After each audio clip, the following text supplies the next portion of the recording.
prosterner devant notre Dieu. Parce qu'il est le roi des rois, n'est-ce pas? Prosterner devant tout le Tout-Puissant qui a créé les cieux et la terre. Si je vous posais cette question, qu'est-ce qui vous préoccupe ou qu'est-ce qui occupe votre pensée? C'est une question philosophique que chacun est censé de répondre. Qu'est-ce qui préoccupe votre pensée? De tous les jours, chacun a la responsabilité de répondre à cette question. Qu'est-ce qui te préoccupe?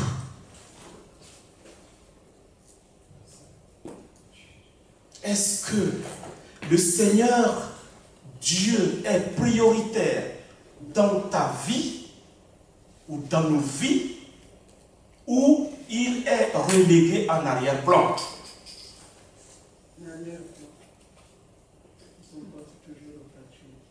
Il n'est pas toujours. Voilà une personne qui répond déjà à cette question.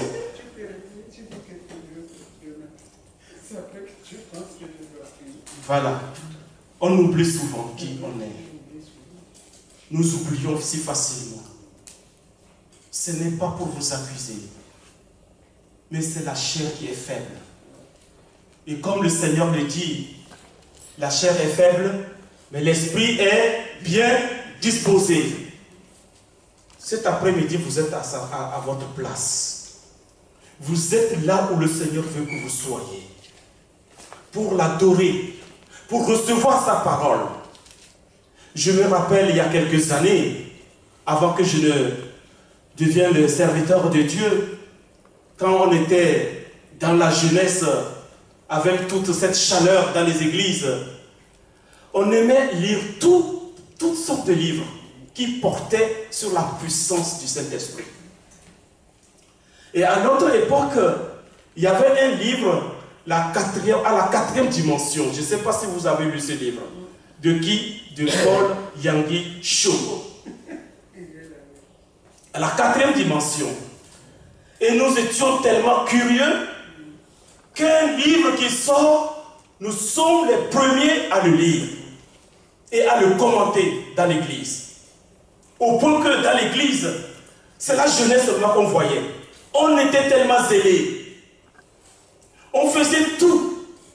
Au cours de la semaine, on se réunissait presque tous les jours. Même si quand on revenait de l'école, on doit se retrouver quelque part et prier. Et on a vu la main de Dieu sur notre église à l'époque. Nous étions quelque part en train de jeûner et de prier. Si tu n'as pas vraiment la foi, tu ne peux pas aller à l'église là où on était, parce qu'on l'appelait l'église baptiste de Sion, parce qu'elle est sur la colline. Et ce n'est pas facile de monter sur la colline pour aller dimanche adorer le Seigneur. Et ce jour-là, le samedi, on était justement sur la colline, en train de prier. Et qu'est-ce qui s'est passé? Il y a eu pluie. Une pluie terrible. Et nous avons prié que nous, là où nous sommes là, personne ne sera touché ou mouillé de la pluie. On était sur la colline là, on priait, mais on voyait la pluie on était en cercle. C'était comme au temps de Gédéon.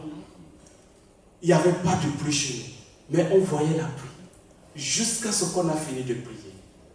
Et le Seigneur a béni le ministère.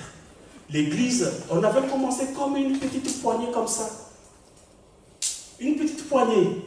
Et ce livre à la quatrième dimension de Paul Yonggi Cho, si après tout il a déconné, il est rentré dans la dérive, et même il a été emprisonné parce qu'il a commencé par escroquer les gens.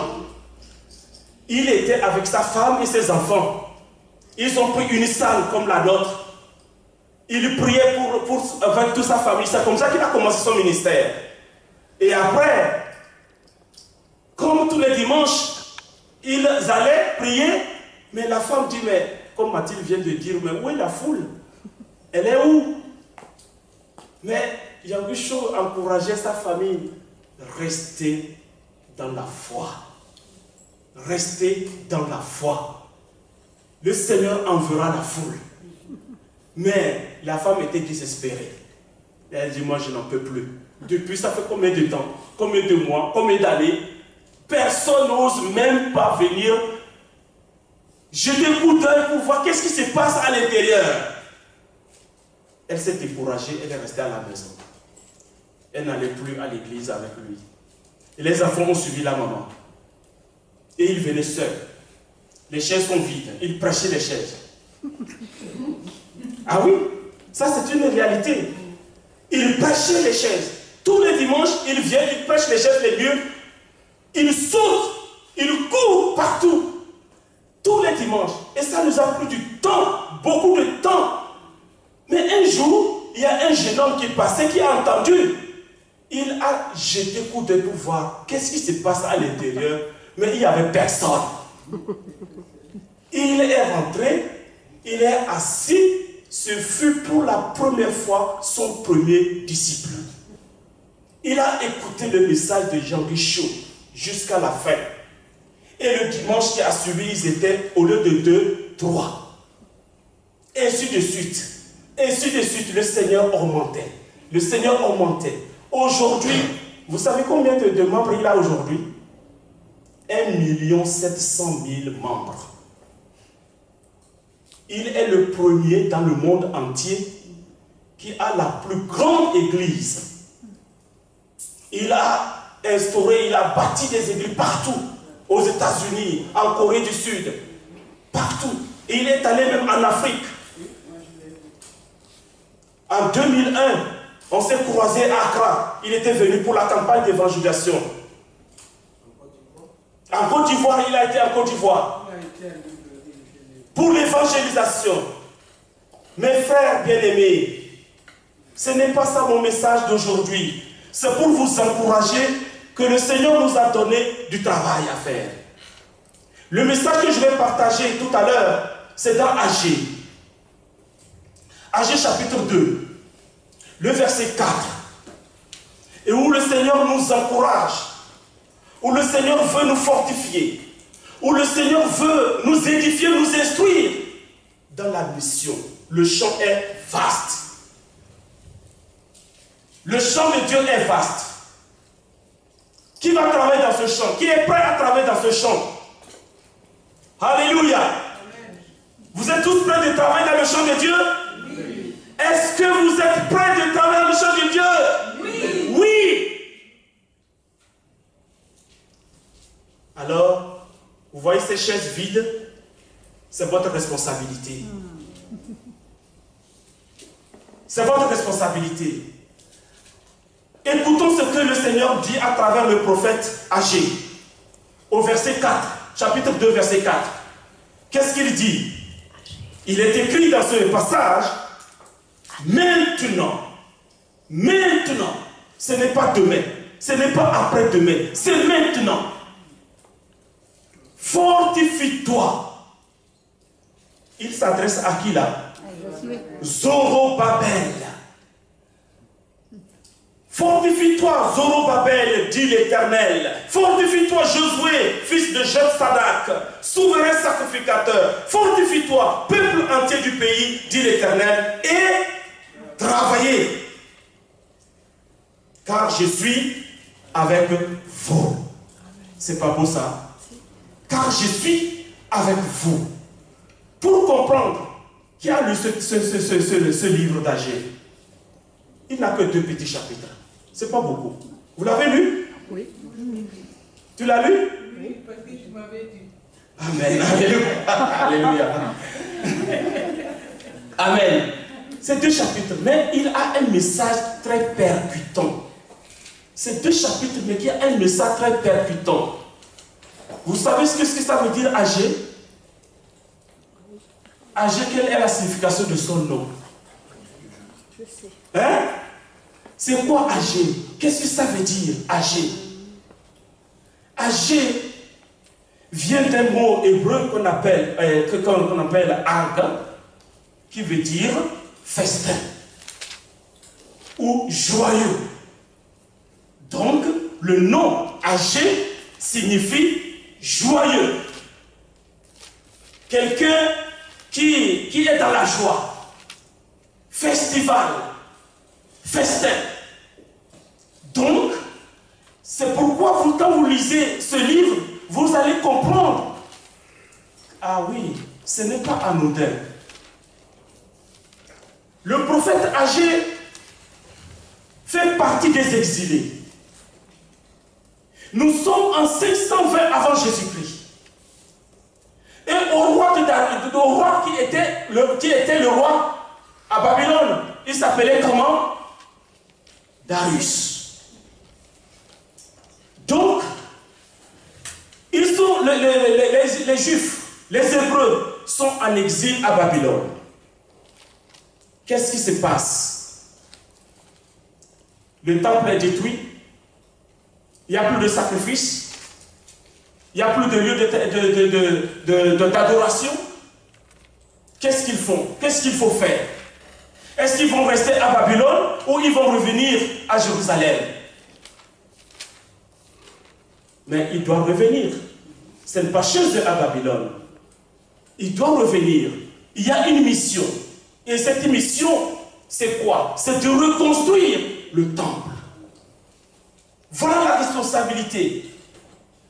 Donc, à ce moment-là, Dieu fait partir les Hébreux. Si nous lisons Néhémie, Esdras, vous comprendrez ce qui s'est passé réellement. Dieu va susciter au roi Cyrus à l'époque et 50 000 Juifs doivent revenir à Jérusalem pour la reconstruction du temple. À ce moment-là, qu'est-ce qui va se passer? Il faut un sacrificateur, il faut aussi quelqu'un qui peut prendre les choses en main. Ce Zorobabel-là, vous savez, c'était le petit-fils de qui? Zorobabel. Il vient de qui? De quel roi? Son nom Zorobabel, ce n'est pas anodin là où il est. C'est le petit-fils du roi Joachim qui a été déporté. Mais Joachim, qui était le roi, il a régné combien de temps? Peu de temps. 11 ans de règne. Et ça a commencé parce qu'il était le fils de qui? Du roi Josias. Donc Zorobabel, il est à l'exil, il doit revenir. Et il a été choisi par Dieu de reconstruire le temple à Jérusalem. Il ne vient pas seul, mais il vient avec le souverain sacrificateur qui est Josué. Et ils ne sont pas seuls, ils sont accompagnés par les prophètes, d'où Agé et Zacharie. Alors, ces deux prophètes doivent les encourager. Et qui prend la parole en premier, c'est Agé. Et quand ils sont revenus à Jérusalem, c'était rien que des fêtes. Il y avait tout le temps des fêtes. Donc, à force de fêter, les travaux du temple ont été bafoués. Ils ne considéraient plus la raison pour laquelle ils sont revenus, ou le devoir que le Seigneur leur demandait de faire. Ils ont tout oublié parce qu'ils étaient tout le temps dans les fêtes. Ils se réjouissaient. Ils ont oublié les travaux. Ils ont abandonné même Dieu. Et chacun s'est livré à son commerce. Et la Bible précise bien, c'était des commerçants bien voués. Ils étaient des commerçants, des agriculteurs. C'était des gens de business. Ils étaient fiers dans leur service. Mais ils ont négligé Dieu. Ils ont négligé ce qui était véritablement le lieu là où ils devaient se rencontrer et prier Dieu. Et ce moment était bafoué. C'est à ce moment-là que le prophète Agé, parce qu'il dit ceci, au chapitre 1, le verset 13. Au chapitre 1, le verset 13, il dit, Agé envoyé de l'Éternel dire au peuple, d'après l'ordre de l'Éternel, je suis avec vous, dit l'Éternel. L'Éternel réveilla l'esprit de Zorobabel, fils de Shealtiel, gouverneur de Juda, et l'esprit de Josué, fils de Josadak, le souverain sacrificateur, et l'esprit de tout le reste du peuple.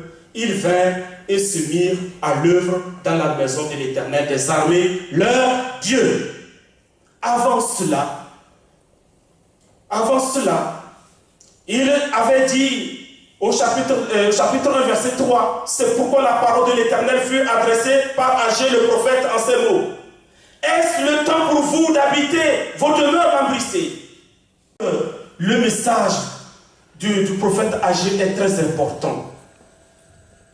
Son arrière-plan historique, la destruction du temple de Jérusalem par les armées babyloniennes en 586 avant Jésus-Christ, a marqué la fin d'une ère dans la vie nationale et religieuse des Juifs.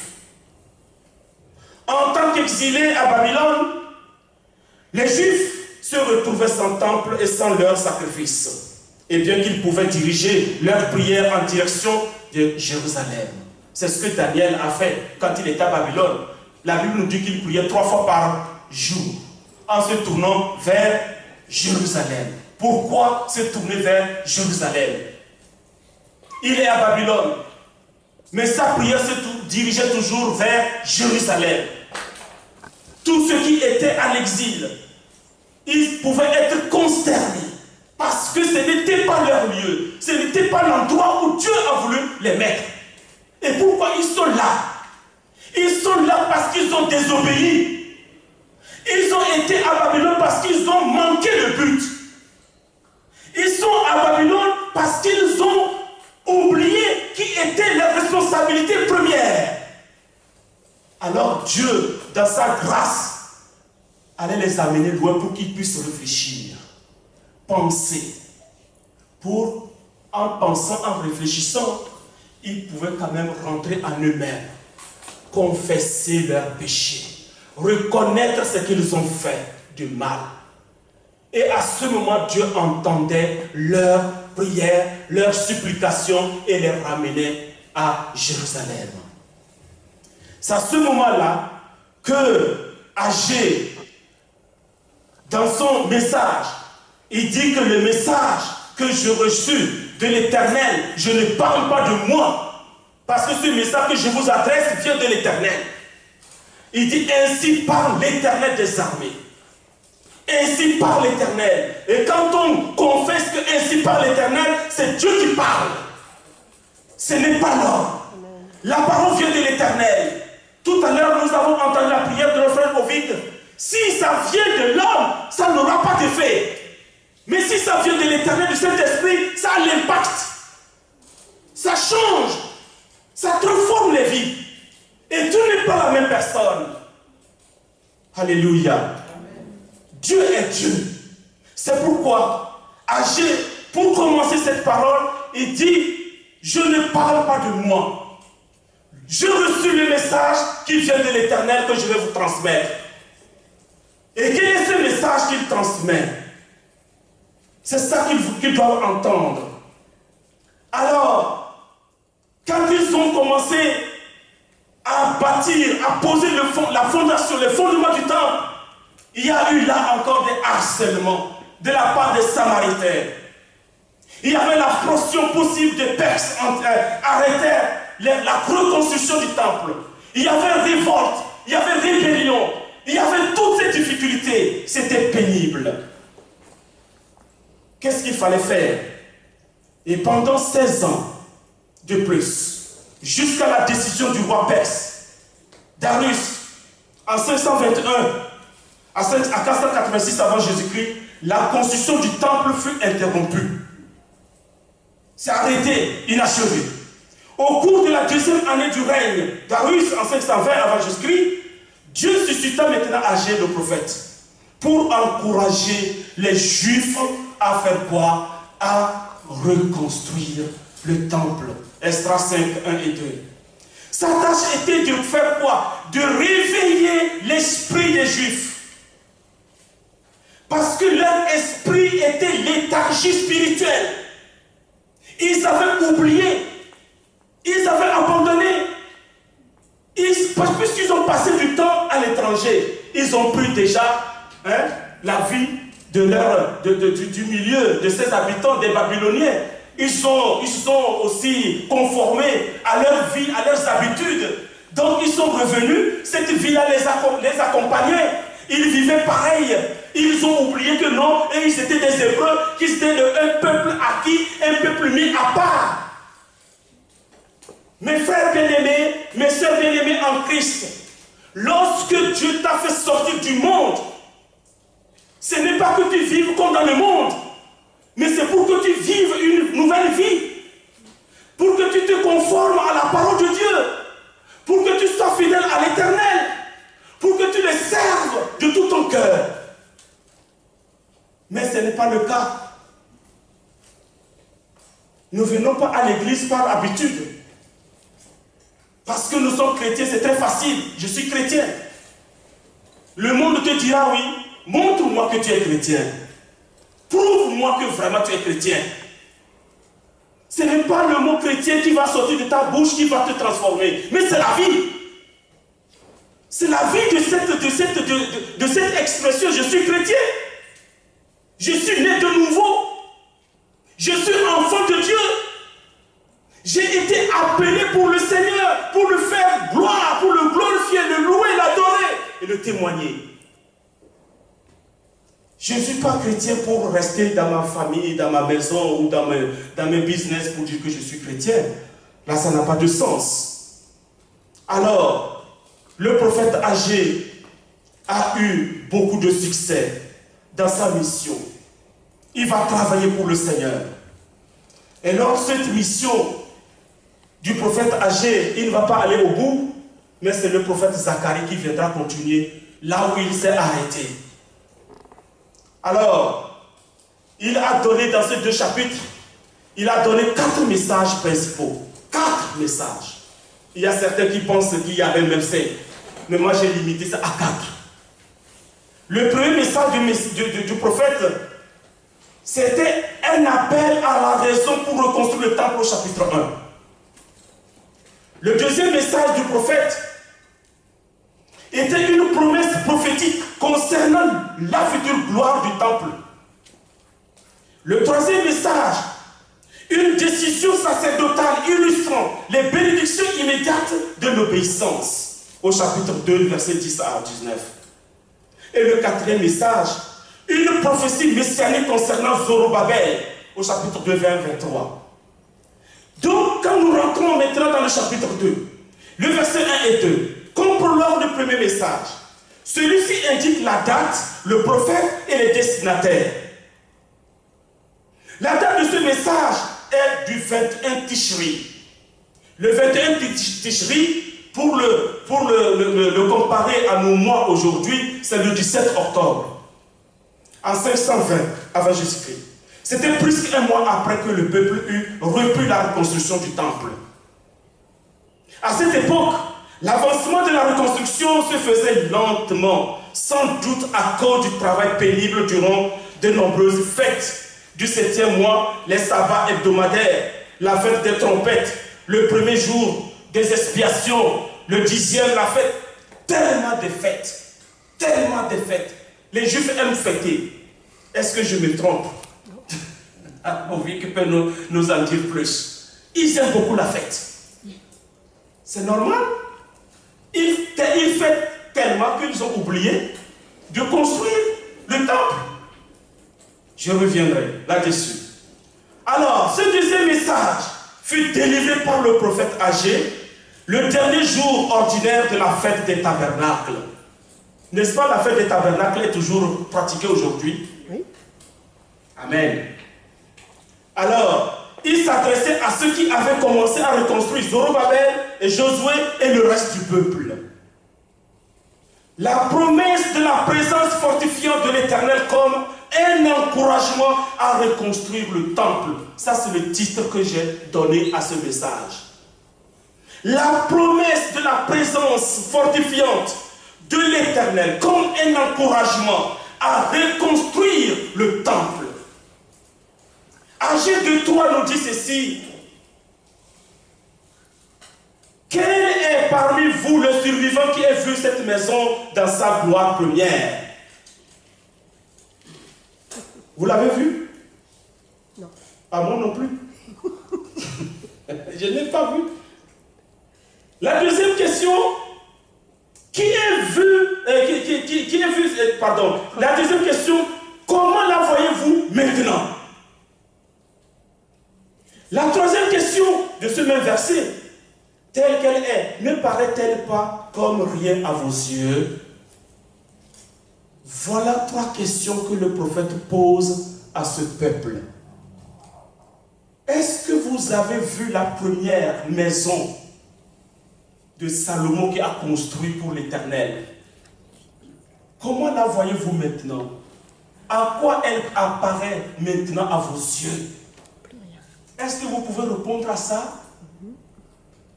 Oui, nous pouvons répondre parce que nous avons la parole. Nous avons la Bible. Mais à leur époque, qui pouvait dire oui ou non? Parce que quand Agé pose cette question, il est témoin oculaire. Il a vu la première maison, il a vu sa clarté, son immensité, sa grandeur, sa beauté gigantesque. Agé a vu. Comment la voyez-vous maintenant? Elle est souillée, elle est détruite, elle est saccagée, elle est, je ne sais pas, plein de destruction. Alors, il continue. La question, alors telle qu'elle est, ne paraît-elle pas comme rien à vos yeux? Oui, aujourd'hui, lorsqu'on parle du temple, qui est le temple aujourd'hui? Alléluia, je reviendrai là-dessus. Alléluia. Alors, l'Éternel observa leur comparaison défavorable du temple et du temple. Alors, en construction avec le sanctuaire pré-exilique, même dans les premiers stades de la reconstruction, les gens faisaient apparemment des comparaisons insidieuses entre le temple en restauration et les splendeurs du temple de Salomon qui avait été inauguré au siècle auparavant.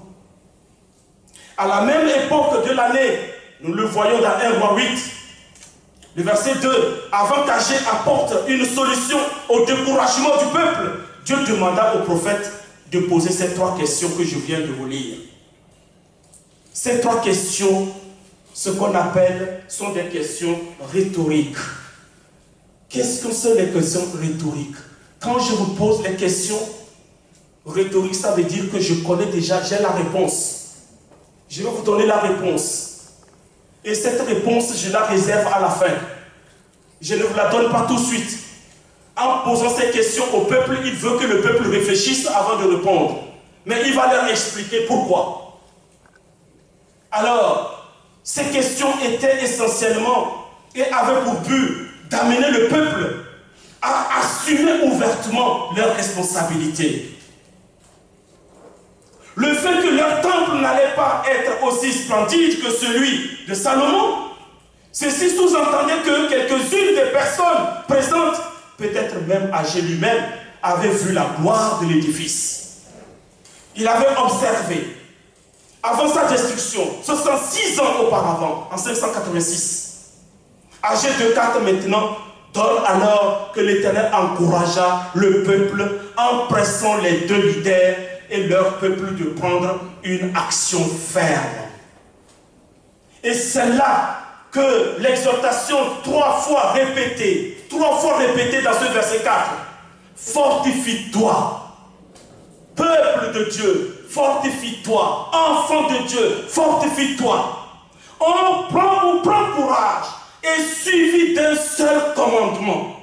Et ce commandement, faire quoi? Travailler. Le roi David avait aussi une expression pareille par rapport à son fils Salomon qui devait construire le temple. Il lui dit, mon fils, fortifie-toi et agis. Dans 1 Chronique 28, verset 10 à 20. Et c'est la même parole que le prophète, par l'inspiration de Dieu, rappelle aussi au peuple de Dieu en disant, fortifie-toi et travaille. Fortifie-toi et travaille. Il est intéressant de noter que David l'utilisa aussi. Et lorsqu'il confia à Salomon le projet du temple, de peur que la promesse que Dieu lui en donnerait les capacités, Dieu avait motivé le peuple. Et maintenant, il le fortifiait. L'expression peuple entier du pays ne se réfère qu'aux adversaires de Juda. Comme dans Esdras 4.4, elle est synonyme au reste du peuple. Au reste du peuple. L'Éternel réaffirma catégoriquement sa présence auprès du peuple. Je suis avec vous. Est-ce que le Seigneur est avec toi? Amen. Amen. Jésus-Christ est avec vous? Amen. Amen. Jésus est avec nous. De même que l'Esprit de Dieu avait avec les Israélites quand ils sortirent d'Égypte. Isaïe 63, 11 à 14. Nous voyons comment le prophète rappelle. Qu'est-ce qui s'est passé en Égypte? Nous nous souvenons de ce qui s'est passé en Égypte quand Dieu a fait sortir son peuple. Il les a préservés. Il a montré au peuple égyptien qu'il était le Tout-Puissant. Et qu'en dehors de lui, il n'y en a pas d'autre qui pourrait se comparer à lui. Alléluia. Amen. Et à la mer Rouge, il les a confondus. En cédant la mer Rouge pour faire passer le peuple à sec. C'est ce Dieu qui est encore et qui parle aux petits enfants et qui sont devenus rebelles et qui ont l'esprit de leur ancêtre qui était désobéissant dans le désert. Et Dieu veut leur rappeler cela. Alors, il leur dit, la relation d'alliance entre Dieu et le peuple est certaine. C'est Dieu qui parle. C'est lui qui te dit fortifie-toi et agis. Fortifie-toi et travaille. Alors, puisqu'il est question du temple, l'Éternel rassura et en les encourageant à ne pas avoir peur, puisqu'il avait avec eux son Esprit Saint. Également, il pouvait être calme et assuré. L'expression « ne craignez pas » est un thème courant dans un oracle de salut. Et là, je vous ramène au Nouveau Testament. Qu'est-ce que le Nouveau Testament nous enseigne, notamment dans Jean 2? Si nous lisons précisément le verset 19 de Jean 2, qu'est-ce qui a été dit dans Jean 2, le verset 19? Et que Jésus est en train de répondre à ces docteurs de la loi, à ces pharisiens qui le maltraitaient, qui l'opprimaient, qui le méprisaient. Et qu'est-ce que Jésus leur répond? Détruisez ce temple, n'est-ce pas? C'est la première mention dans l'évangile de Jean qui prononce le mot temple. Détruisez ce temple, en 3 jours je le relèverai. Il dit, mais nous avons construit ce temple pendant 46 ans. Et toi tu vas le détruire, le rebâtir en 3 jours. Qui es-tu alors? Est-ce qu'ils ont compris? Il y avait un malentendu total. Même les disciples ne comprenaient rien de cette parole. Alors qu'est-ce qu'ils vont faire? Ils vont continuer, vont détourner en disant, si nous lisons vers le chapitre 18-19, nous verrons qu'ils ont transformé la parole de Jésus en leur faveur en disant, il a dit qu'il va détruire le temple. Est-ce que c'est ce que Jésus avait dit? Il a dit, démolisez ce temple. Moi, je vais le rebâtir.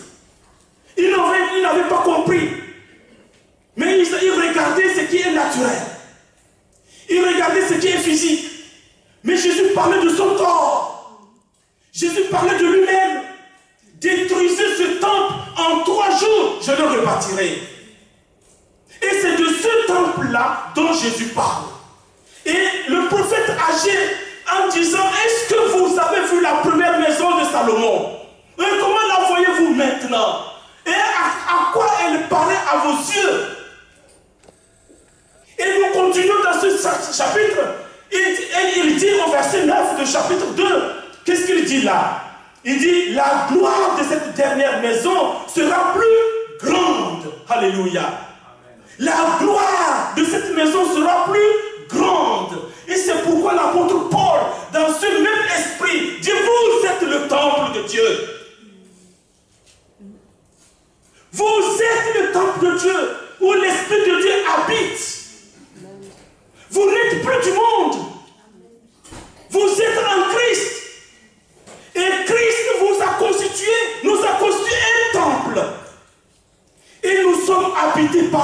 Saint-Esprit, n'est-ce pas?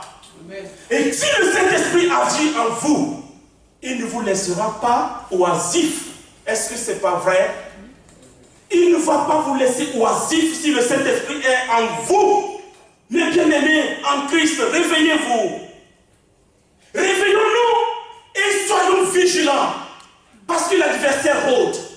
Il veut détruire. Il veut anéantir. Alors que Dieu nous dit, nous devons arracher, nous devons abattre et nous devons ruiner. Mais pourquoi c'est le contraire? Réveillons-nous. Parce que Christ lui-même dit, fortifie-toi. Prends courage. C'est ce qu'il a dit à Josué quand il devait prendre la direction pour conduire le peuple. J'ai été avec mon serviteur Moïse. Je serai aussi avec toi. Et c'est le même qui parle. C'est Jésus. C'est de Jésus. Cette gloire, cette dernière gloire, c'est de Jésus dont il parle.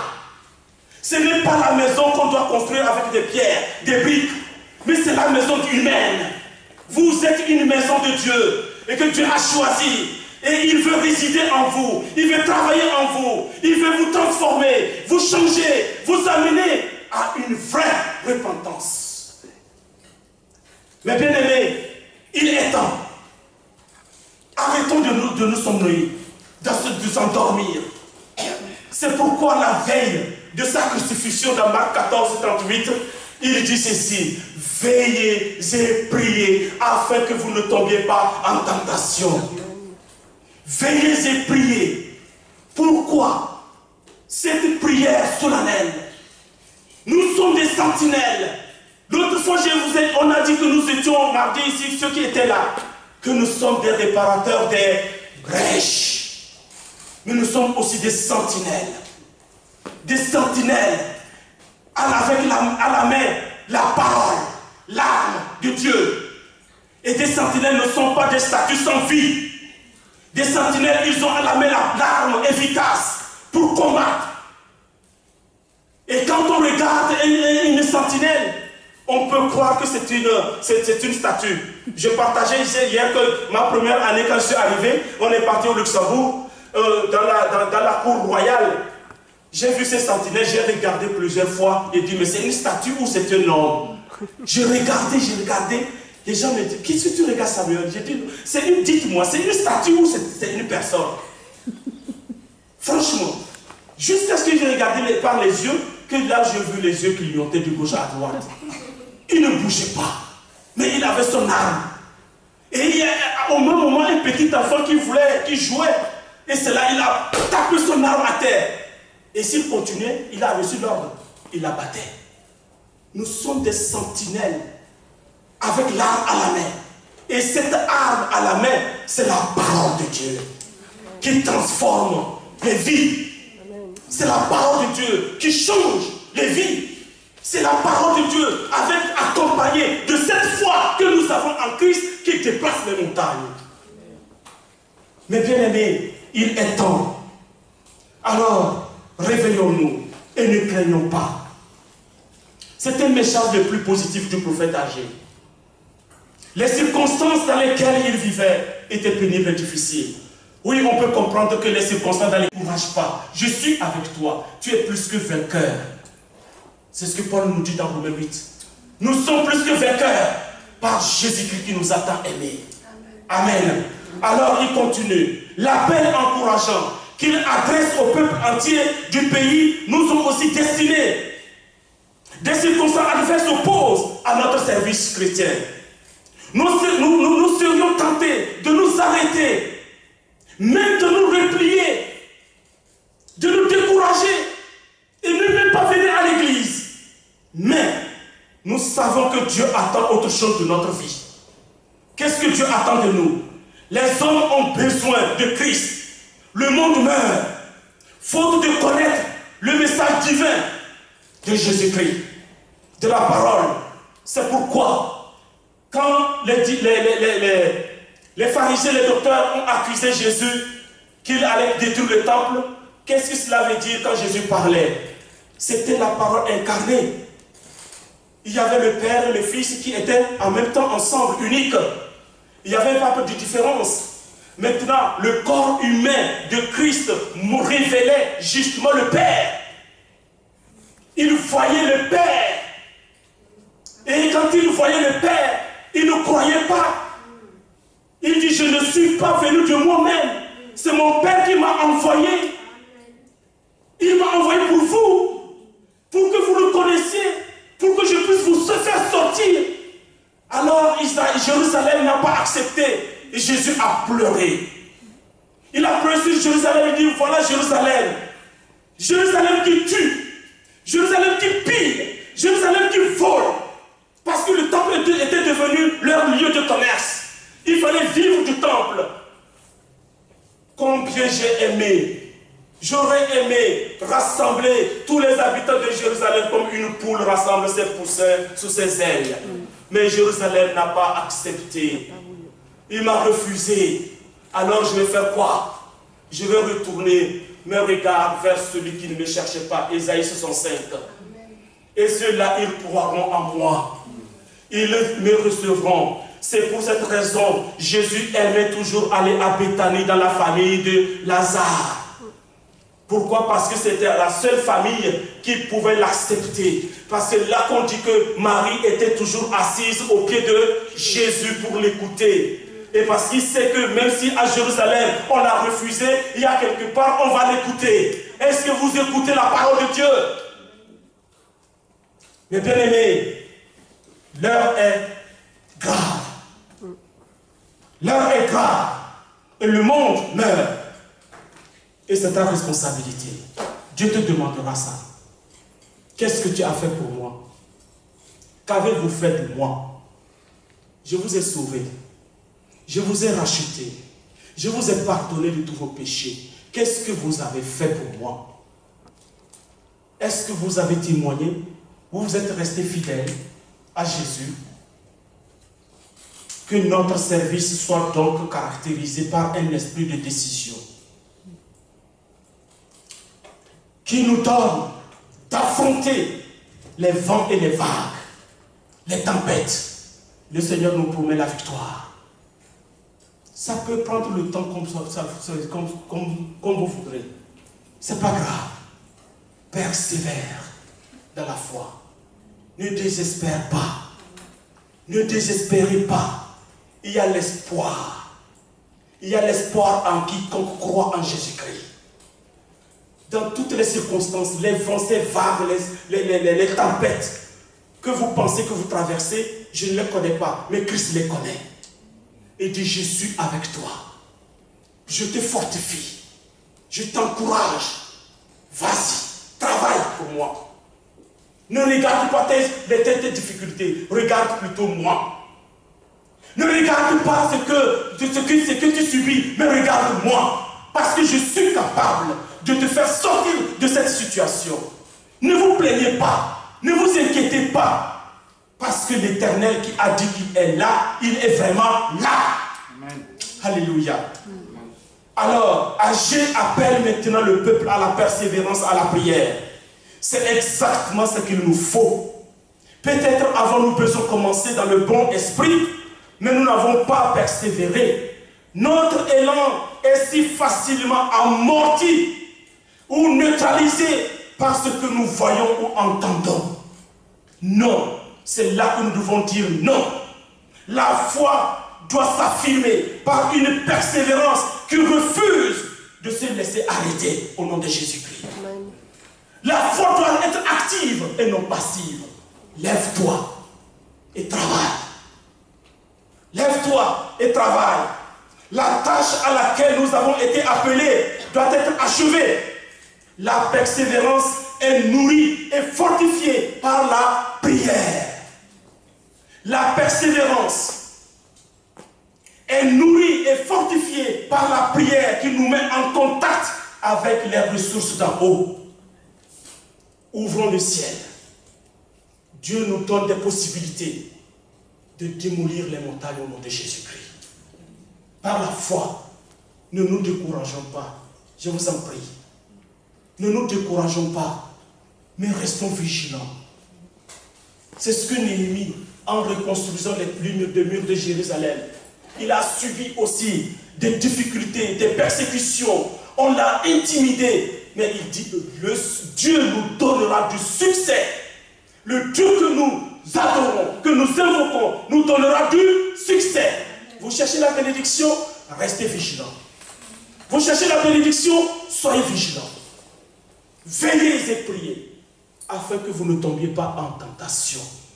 Et le diable dit quoi? Le diable rôde, comme un lion rugissant.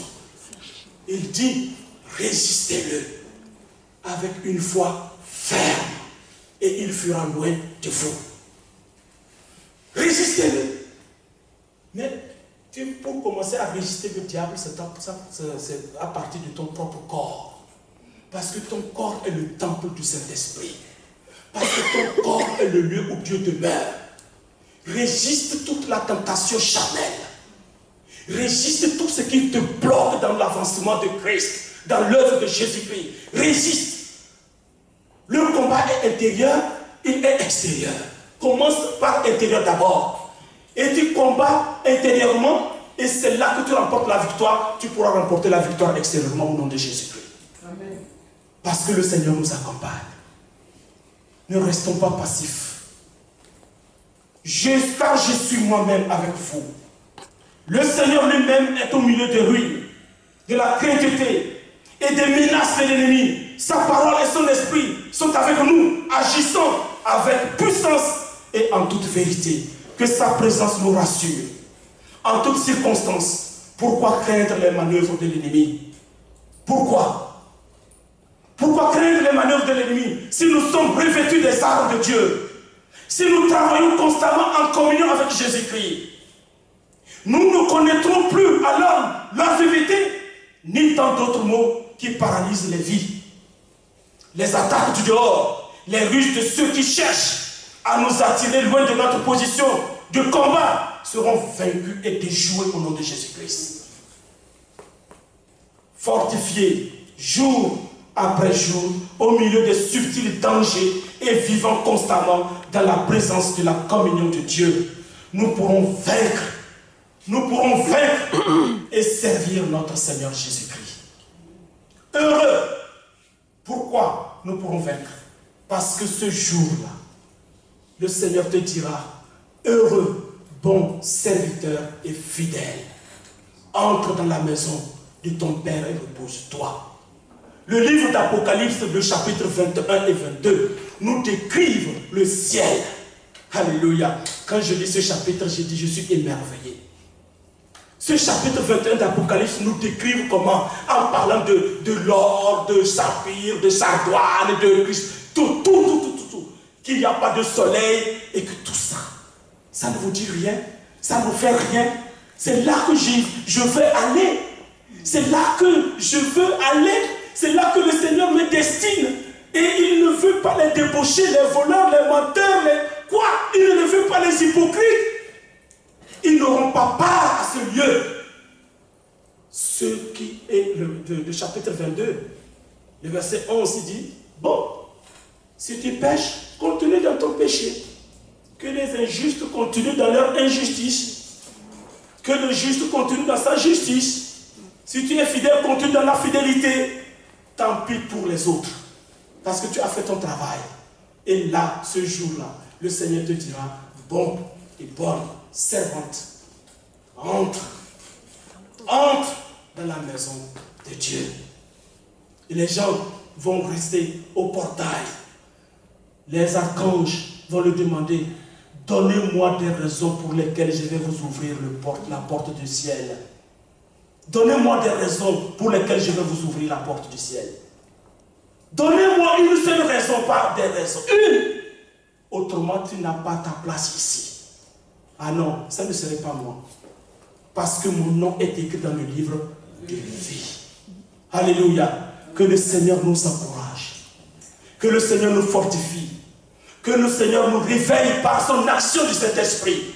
Pour que nous puissions nous lever en tant que corps en Christ, en tant qu'assemblée vivante de Jésus-Christ.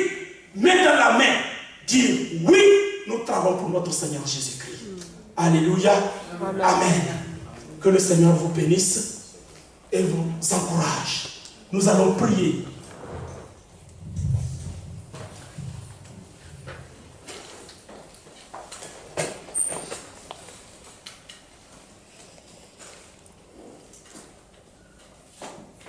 Mon frère, ma soeur, tu as entendu ce message. Vas-tu rester la même personne ou vas-tu te décider de changer, de dire oui au Seigneur et dire je suis là pour toi Seigneur, utilise-moi comme ton instrument. Je vais te servir. Réponds à cette invitation que le Seigneur t'adresse cet après-midi. Réponds à ce message dont il te parle directement à ton cœur. Et tu ne partiras pas à la maison la même personne. Que tu partes à la maison transformé, changé, rayonné de joie, de paix, d'amour, de tout ce que le Seigneur a prédit et réservé pour ses enfants.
Seigneur Jésus, tu regardes en ce moment les cœurs.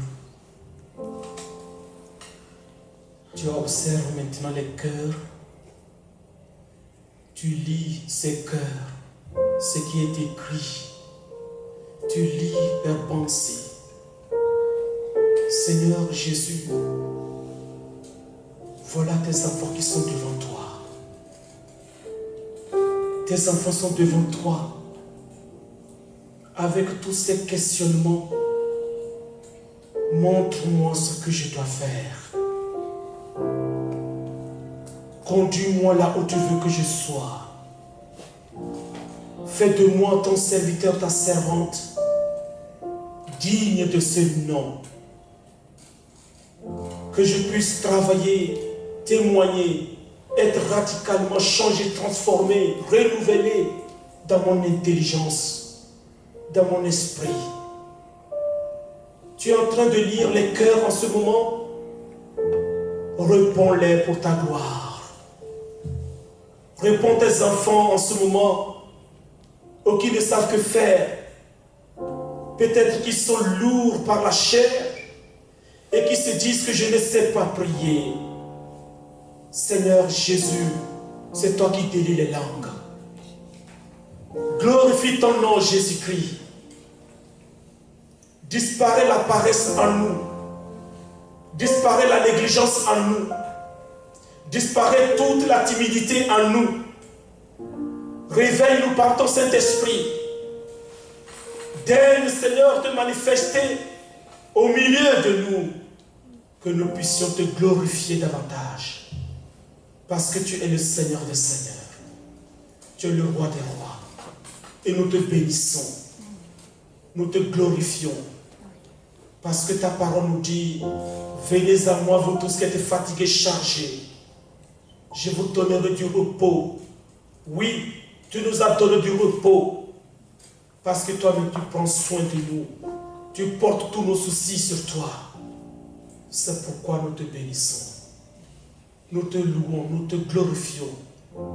Tous ceux qui veulent te faire la guerre à tes enfants, qu'ils ne l'emportent pas parce que tu es avec nous. Pour nous fortifier, pour nous encourager et agir. Et pour que nous puissions travailler pour toi. Au nom de Jésus-Christ. Alléluia. Amen.